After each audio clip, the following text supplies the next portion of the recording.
Le procès de l'Arche de Zoé s'est ouvert ce lundi devant le tribunal correctionnel de Paris sans Éric Breteau et sa compagne Émilie Lelouch, les deux principaux intéressés.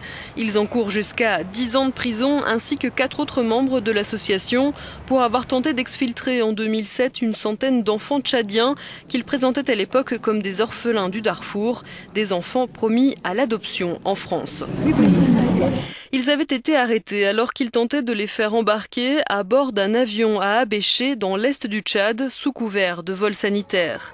358 familles françaises se sont portées partie civile et demandent réparation.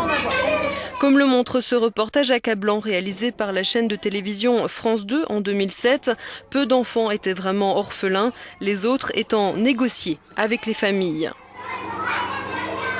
Je veux qu'on prenne mon enfant que provisoirement, c'est ce que je veux. C'est pas possible, il faut qu'elles arrivent à comprendre que ça c'est pas possible. La justice tchadienne les condamne fin 2007 à 8 ans de travaux forcés. Les membres de l'organisation seront finalement graciés et rapatriés en 2008. Aujourd'hui, les 4 autres prévenus espèrent démontrer leur bonne foi, s'estimant eux aussi floués par le couple Breteau-Lelouch. On a appris beaucoup de choses à la télévision en regardant, en étant sortis de prison sur place. Chacun avait ses tâches à effectuer, avec des belles journées de travail de 12, 13, 14 heures. Voilà, on s'occupait. C'était très compartimenté, hein. Chacun s'occupait de sa partie.